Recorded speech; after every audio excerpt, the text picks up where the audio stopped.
My father is Stephen or Esteban Montano, and my mom was Mary Montano. Maiden name was Baca. Hank Montano. Rudy is the oldest, and Rosemary. And of course, I'm the youngest. Fred Montano. Oh, my dad had an old organ there that I used to pound on it, but I didn't know how to play. My dad always played violin, and he used to throw dances. He was a farmer. I didn't go to school much because we had to support my family, and times are pretty hard. He learned how to play the violin off of some guy that worked in the railroad. He had a cousin that was a barber, and his cousin played violin. And he told me that when he was just a little boy, he would hear his cousin play. He never read music or anything, but he had a good ear. To be over the waves. I hope you'll like it.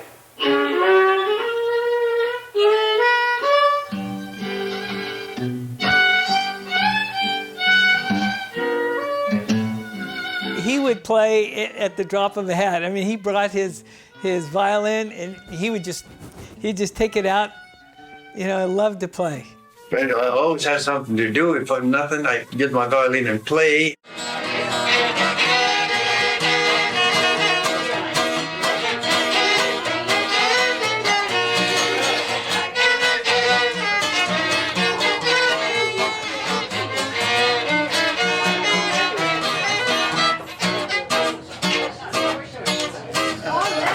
It was really kind of exciting because no one ever said, you didn't have to drag them out to sing or anything like that. I mean, they'd be like, okay, let's get the violin and the guitar, and mom would be making tortillas and that sort of thing. People would be eating and dancing. We had big parties, a lot of food, a lot of cakes and pies and everything.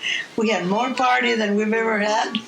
When they played dances, he'd take me in there in the baby basket, and everybody would take care of me while he was playing and everything, Anyway, as years go by, he taught me what he knew. Then eventually he said, I don't know how to read notes, and neither do you, because it was all, what do you call it? By ear? Yeah, learning by ear. There was a man here by the name Flores, Alejandro Flores, Alex Flores, and I gave him music. I used to pay him $1 a week. Every week I used to go to his teacher, Mr. Flores. And Henry. And then Flores was a professor. He learned his music in the Conservatorio of Mexico, and his basic music was violin, but he used to know guitar and everything. So he taught him music. He taught Rudy the guitar and Henry the violin. I learned what my dad knew, and then Rudy, which is my older brother, he started playing the guitar. We were like 9, 10, 11, 12. We were doing pretty good. My dad would throw dances, and then we'd play some of the time, and he'd play some of the other time. Little sunshine here. Okie dokie, let's go, sunshine. He used to make his own moonshine, and while they were playing, he would sell his moonshine, and the dance was free. So everybody would buy moonshine from him, and that's how we kind of made a little money during the Depression days. Eventually, I went in the service, and I stopped playing. While I had my guitar, I came back on a furlough, and Fred was going to, what grade were you in? I was in the 4th grade. We had parties every weekend. I mean, talk about parties. Dad always had parties, and his friends would come over, Uncle Joe, Uncle Pete, all the family would gather around, and Dad would play the violin. Hank would play violin, and then Rudy would play the guitar. So I had this influence. And we danced here. We used to have some parties here in this house. Till finally people started getting out of line, so we didn't have parties anymore. One day I was sitting in the auditorium, and the band played. And I can remember Mr. Reed got up there and said, if anyone wants to learn an instrument, we'll teach you. And so I thought, well, always wanted to play piano, but there wasn't a piano in the band. So my grandfather used to smoke the pipe, and I saw this saxophone there, and it looked like my grandfather's pipe. So I thought, okay, I'll try that. And then he wanted to take sax lessons. And he started taking them when he first started school. So we got him a little one. And he used to carry it to school.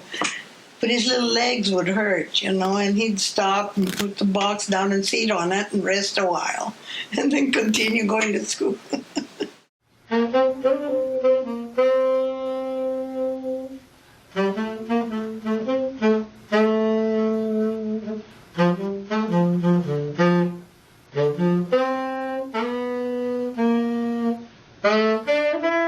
I guess at heart he's a real Montano, because of Montanos, all of my relation, the ones that didn't play used to sing.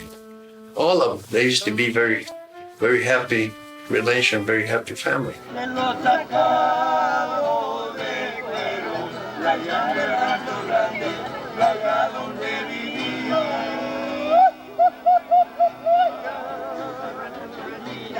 Hank came back from the Air Force in 1953 and 54, and started teaching me. So he was a big influence to me learning music. He went to the service. When he went to the service, and he left the violin, and he got playing the guitar. But he used to play the violin. He used to make it sound real nice. Mm-hmm. Dad was always, playing and practicing. He didn't teach me, anything, but I would listen to the music and then try to play it by ear on the saxophone. And so then I started playing in bands and in the school, at Cleveland School, and then went to middle school. And then I was in the marching band and the jazz band in high school. Hank and I started a group by the name of the Holidays. Yeah, we played all over the place, and we were one of the few groups that was playing standards. The senior citizens didn't have anybody to play standards. We were playing all around here. We had a lot of good jobs. And then I went to, graduated from high school. I was the drum major and leader of the jazz band. And then I got a scholarship. Music really helped me, because I probably would not have gone to college if it wouldn't have been for music. And there, some of the guys that were in the jazz band, they said, "Do you want a job?" And I said, "Yeah, I need the money." So I worked at the Condor Club and some of the other clubs in San Francisco. I was, 19 years old. Well, when I played at the Condor Club, it was a lot of honking and up and down and everything. And then Carol Doda, who was danced there and was topless, one of the first topless dancers, she decided she was going to come down on the piano, and the piano would descend from the top, and she'd be dancing on top of the piano. One night, the cable broke and the piano came down and it went boom. It didn't hurt. It didn't kill anybody. A couple of people got some broken bones, and she came down and she was okay. But that was really, that was all of a sudden the piano was down and we were playing, and that was a real different experience. We were playing at Point Richmond. And I was feeling no pain. The job was over. I put my music on top of the car. I started to go, and I looked back, and there's music flying all over the place. I said, "Oh, no." We were playing dances, and we were playing birthdays and divorces, and you name it, They had a group that would travel. They'd go maybe Santa Clara or maybe up to north somewhere, and they'd sleep. The whole bunch would sleep in the car. I don't know how they did. Then they come next day, or sometimes they played 2 nights. I couldn't understand how they could all go in the car, but they had a lot of fun. If we were playing clubs, we'd play 3-4 nights a week.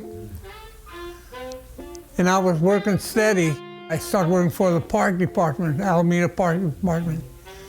The reason I did that, because so I could teach guitar and play. I'd get off at 3:30, come home, and I'd have a sandwich, and I'd go teach. And then on Saturdays, or Friday, Saturday, and Sunday, we'd play.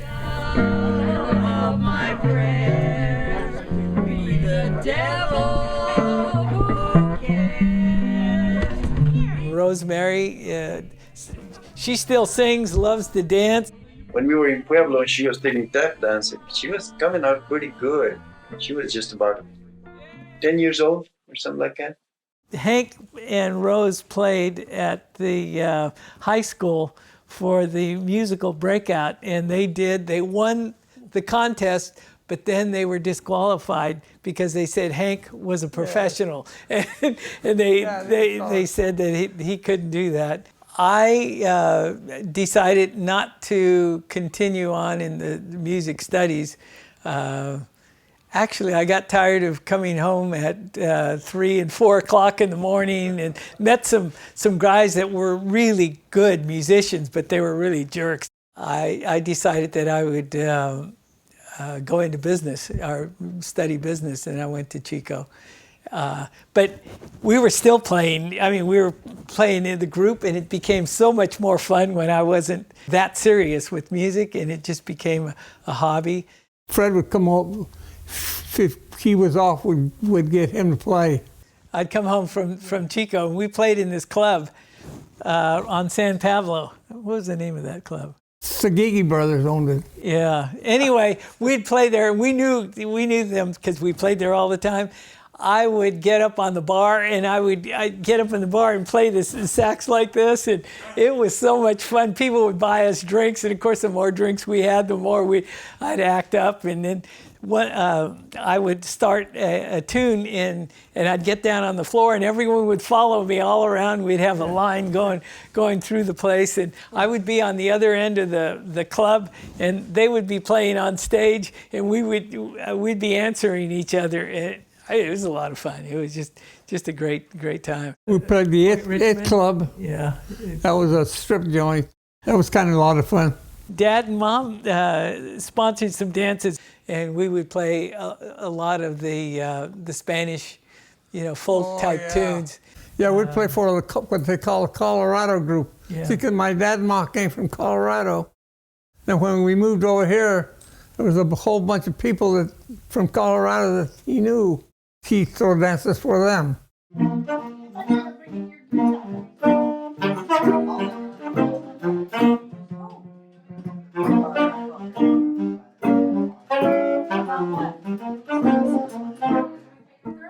Looking back, my dad always played like bluegrass types of tunes and waltzes and stuff like that.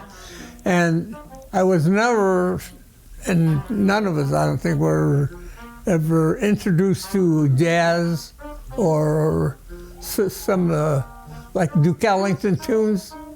We were never introduced because my dad never played them. It's like I was hearing this guy talk, and he said, when you're born into a certain caste. If you're rich, you're born into a rich family, and you stay there. And, as you go down, well, we were born into like a bluegrass family, or we played a lot of Mexican tunes. When you're a kid, you don't know you're playing things that you're not supposed to be playing. But, people don't play those anymore. They're almost lost. You don't hear them. And I think that if we would have decided to play more the mariachi type of music, we'd have done just just fine. We'd have played probably more than we did with dance and pop tunes and Duke Ellingtons and big band stuff. And that's basically, and I think a lot of that was Hank's influence, from him going to the service, and he met people there that influenced him in playing. Yeah, when in the service, I was playing with the U.S. Soul Band, and we'd fly into Bermuda to entertain the engineers because they were making the landing fields there for the planes.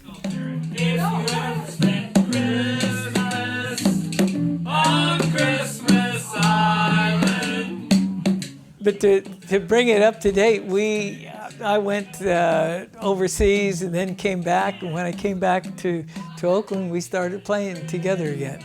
And we've played some gatherings. We don't play the club jobs anymore, but we play gatherings and, family, when the family gets together, that sort of thing. We're not making any money at it, but we have a lot of fun. And we still are playing and practicing together. Music takes you places where you don't think you're going to go. You want to play? You want to play a couple tunes? Oh, yeah, if you want to play. Let's do it.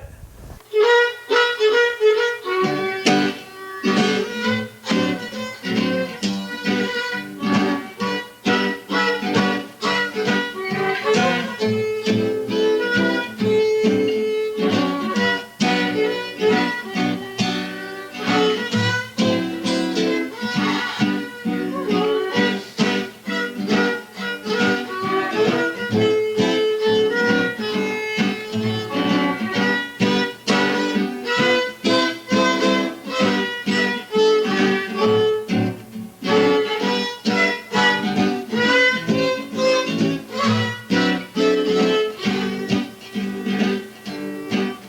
me the way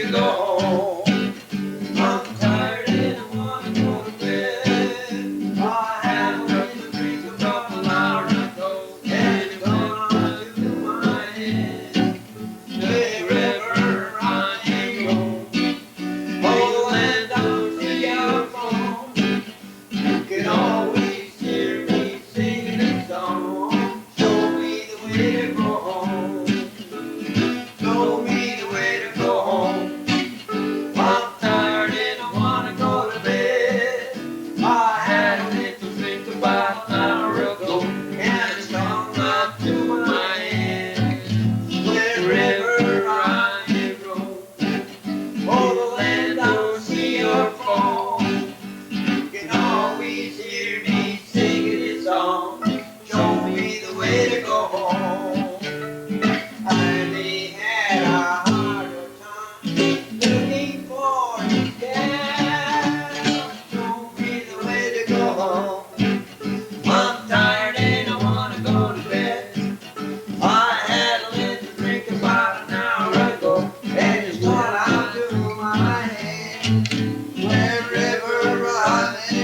go